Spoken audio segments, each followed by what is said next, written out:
Salve Maria e viva Cristo Rei, sejam bem-vindos ao programa de hoje. Bom, hoje eu quero falar sobre a minha santa de devoção, e acredito que também seja de vocês, Santa Maria Goretti. A história dela é literalmente emocionante e comovente. Então, vamos lá. Maria Goretti nasceu em 1890, na Itália, no dia 16 de outubro. E ela era filha de camponeses muito pobres, literalmente. E eles dividiam, não é, a agricultura, podemos dizer assim, o local onde eles precisavam trabalhar, com a família dos Serenelles. Então era como se fosse um condomínio, não é? Onde eles precisavam trabalhar, juntar safras e safras, né? Para conseguir o alimento, para conseguir sobreviver. Maria Goretti, ela era uma menina muito devota, né? Ela sempre vivia com o seu terço na mão, rezando. Ela ajudava ali na agricultura com seu pai, Luiz, e com a sua mãe Assunta. Porém, naquela região havia uma doença chamada malária. E esta doença acabou arremetendo aí ao seu pai, que faleceu. Então, com este falecimento, agora Maria Goretti teria que cuidar dos seus irmãos e a sua mãe então teria que fazer o serviço da agricultura. Então Maria Goretti cozinhava, né, costurava e ainda conseguia tirar um tempo para rezar o terço. Ela sempre estava com o seu terço na mão. E havia um homem chamado Alessandro Serenelli, que fazia parte desta família ali dos condomínios, que começou a ver Maria Goretti de uma outra forma. Maria Goretti possuía 11 anos, 10 para 11 anos, né? E esses desejos sexuais por ela começaram a crescer cada vez mais, até o ponto de investir contra ela, e ela dizia a todo momento que era pecado ou se esquivava, né? Fugia, corria rapidamente. Chegou um momento em que, então, Alessandro investe pela última vez, e nesse momento, Maria Goretti, então, ela já estava com a sua alma preparada, né?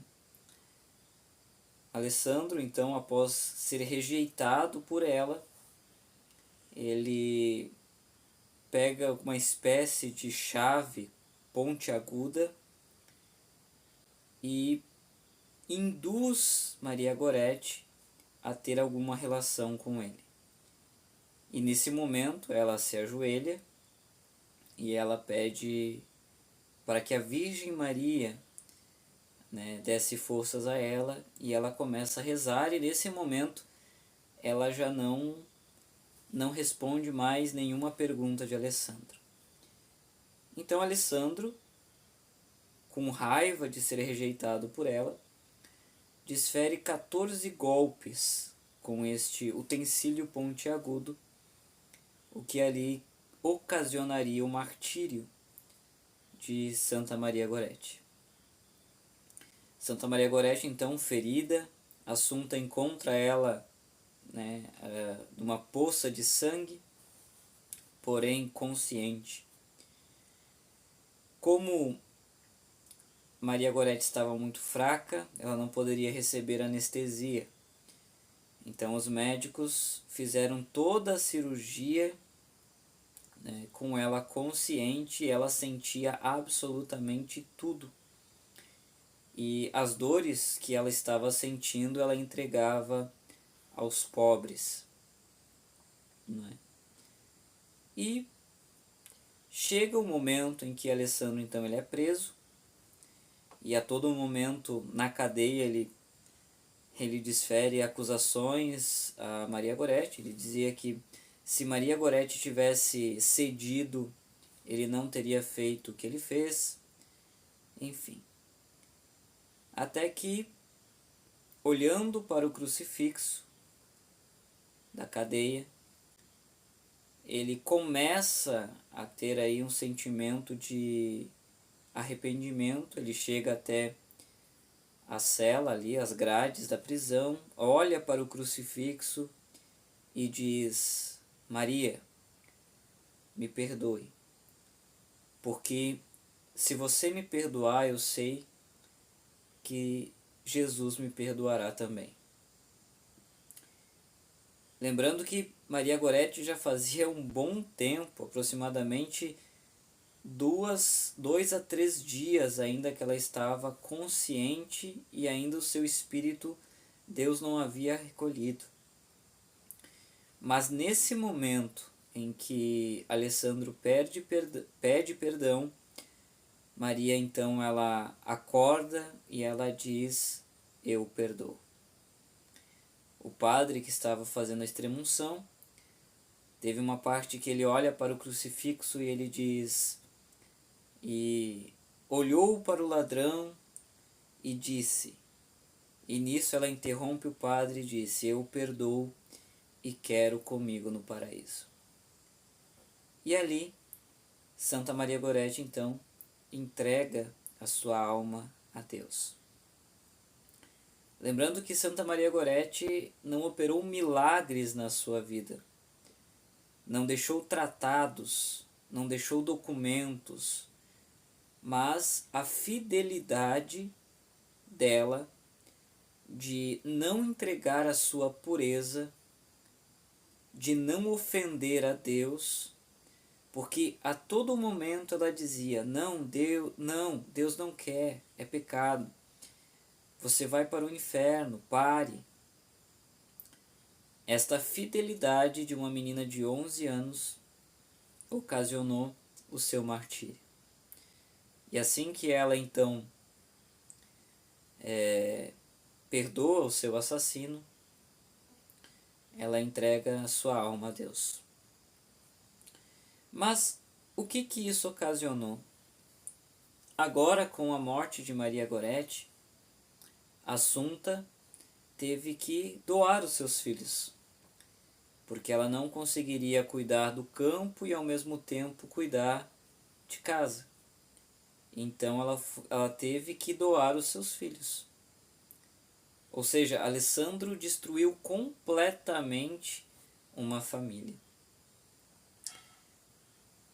Alessandro então foi sentenciado 30 anos de prisão, o que com 27 anos ele já recebeu por questão de bom comportamento, ele recebeu a soltura. E ele então entra para um mosteiro, podemos dizer assim.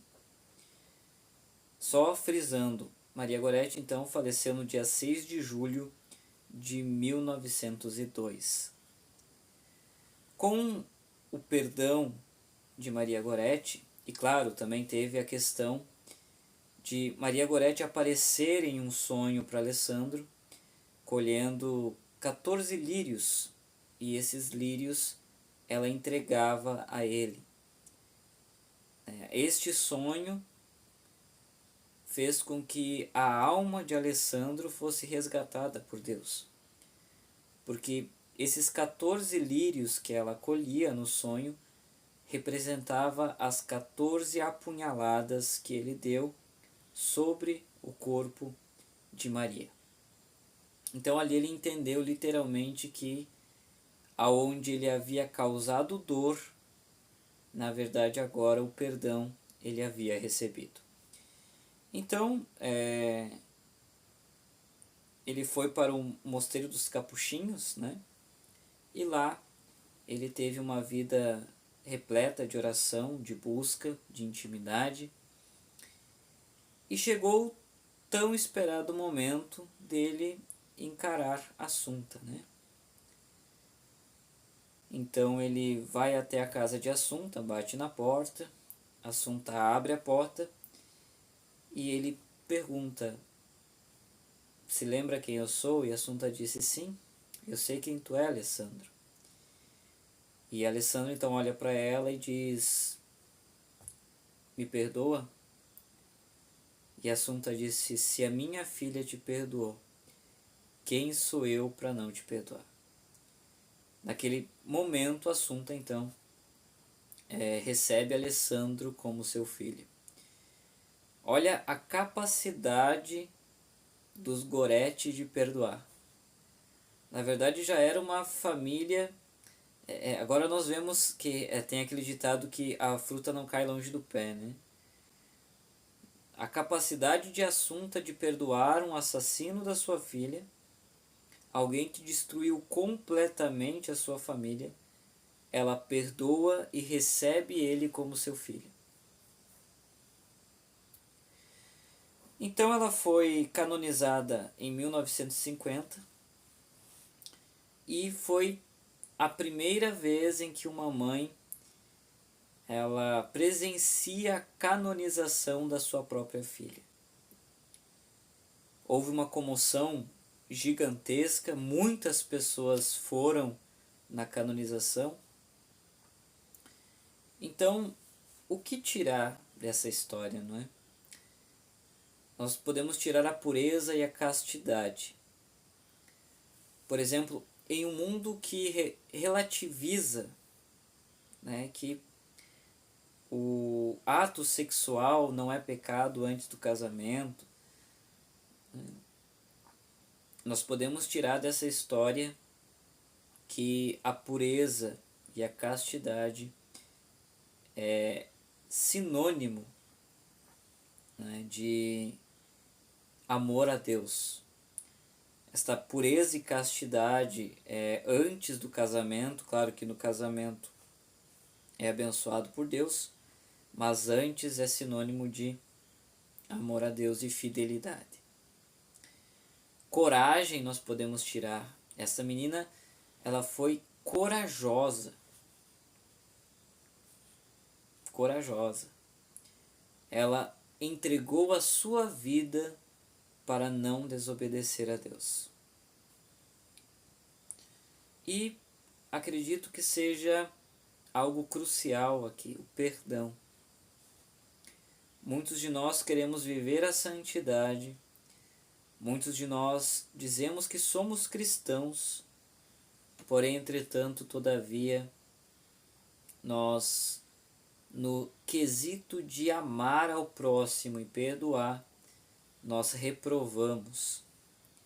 Nós vemos uma menina de 11 anos que, mesmo sendo apunhalada brutalmente, tendo uma vida pela frente, ela decidiu perdoar o seu assassino.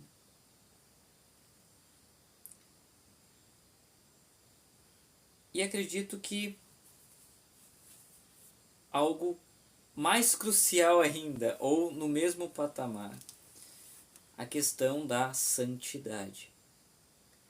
Eu sempre falo nos meus vídeos que o Senhor ele não nos pediu para sermos santos. Ele ordenou para que sejamos. O único problema é que nós mesmos podemos impedir a santidade.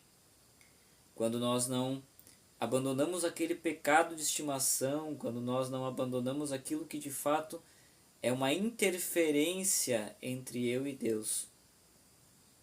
Porque pecar é maravilhoso, né? O mundo ele nos atrai.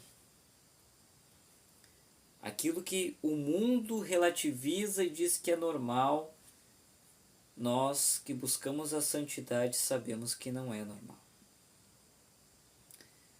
E finalizando este vídeo, espero que você tenha gostado. Eu não posso deixar de falar: Santa Maria Goretti, rogai por nós. Que ela possa interceder pela nossa pureza, pela nossa santidade, pela nossa pureza da alma e do espírito. Mais uma vez, Santa Maria Gorete, rogai por nós.